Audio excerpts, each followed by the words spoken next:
Sir election ಆಗೋದಕ್ಕೆ ಮುಂಚೆ 3-4 ತಿಂಗಳು ಮುಂಚೆ ರೋಡ್ ಕಿತ್ತಿರೋದು. ಮುಂಚೆ ರೋಡ್ ಚೆನ್ನಾಗೇ ಇತ್ತು. ಆದ್ರೆ ಅವಾಗಿಂದ ಕಲ್ಸೂರ್ದು ಇವ್ರು ಎಲ್ಲಿ ಹೋಗಿದ್ದಾರೆ ಅಂತ ಗೊತ್ತಿಲ್ಲ ಅಧಿಕಾರಿಗಳು. ಅವರ ಮನೆ ಮುಂದಗಡೆ ಮಾತ್ರ ಕ್ಲೀನ್ ಮಾಡ್ಕೊಂತ ಇದ್ದಾರೆ.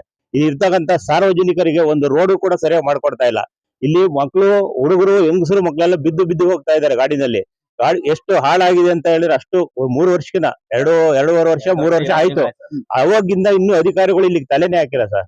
ಅದರಿಂದ ಭಾರಿ ತೊಂದರೆ ಆಗ್ತಾ ಇದೆ ನೋಡಿ. ಗಿಡ ಪಡ ಯಾವುದೇ ಹುಳ ಹಪ್ಪೆ ಬಂದ್ರು ಒಬ್ರಿಗೂ ಕಾಣ್ತಾ ಇಲ್ಲ. ಗಿಡಗಳು ನಾವೇ ಕ್ಲೀನ್ ಮಾಡ್ಕೊಂತ ಇದ್ದೀವಿ. ರಸ್ತೆನಲ್ಲಿ ಮಳೆ ಬಂದ್ರು ಓಡಾಡಕ್ ಆಗ್ತಾ ಇಲ್ಲ. ಜನಗಳು ತುಂಬಾ ತೊಂದರೆ ಪಡ್ತಾ ಇದಾರೆ ಇಲ್ಲಿ. ಆದ್ರಿಂದ ದಯವಿಟ್ಟು ಆದಷ್ಟು ಅಧಿಕಾರಿಗಳಿಗೆ ಸ್ವಲ್ಪ ತರ ಮಾಡಿ ಆದಷ್ಟು ಬೇಗ ಮಾಡಕ್ಕೆ ಹೇಳಿ. ಇಲ್ಲ ಅಂದ್ರೆ ನಾವು ಈ ಜಲ್ಲಿನೆಲ್ಲ ತಗೊಂಡೋಗಿ BBMP ಆಫೀಸ್ ಮುಂದಗಡೆ ಸುರಿದು ಅಲ್ಲೇ ಧರಣಿ ಕೂರ್ತೀವಿ. ಇದಂತೂ ಸತ್ಯ. ಎಲ್ಲ ಮನವಿ ಸಲ್ಲಿಸಿದ್ದಾರೆ ಸರ್. ಇಲ್ಲೇ ಇದ್ದಾರೆ, ಮನವಿ ಸಲ್ಲಿಸಿರೋದು ಎಲ್ಲ ಇಲ್ಲೇ ಇದ್ದಾರೆ. ಮನವಿ ಸಲ್ಲಿಸಿದ್ರು ಬರ್ತಾ ಇಲ್ಲ ಅವರು. ಇವತ್ತು ನೆಕ್ಸ್ಟ್ ಟರ್ಮ್ ಮಾಡ್ತೀವಿ, ಈ ಟರ್ಮ್ ಆಗಲ್ಲ, ನೆಕ್ಸ್ಟ್ ಟರ್ಮ್ ಮಾಡ್ತೀವಿ ಅಂತ ಹೇಳ್ತಲೇ ಇದ್ದಾರೆ. ಮನವಿ ಸಲ್ಲಿಸಿದ್ರು ಕೂಡ ಯಾರು ಬರ್ತಾ ಇಲ್ಲ.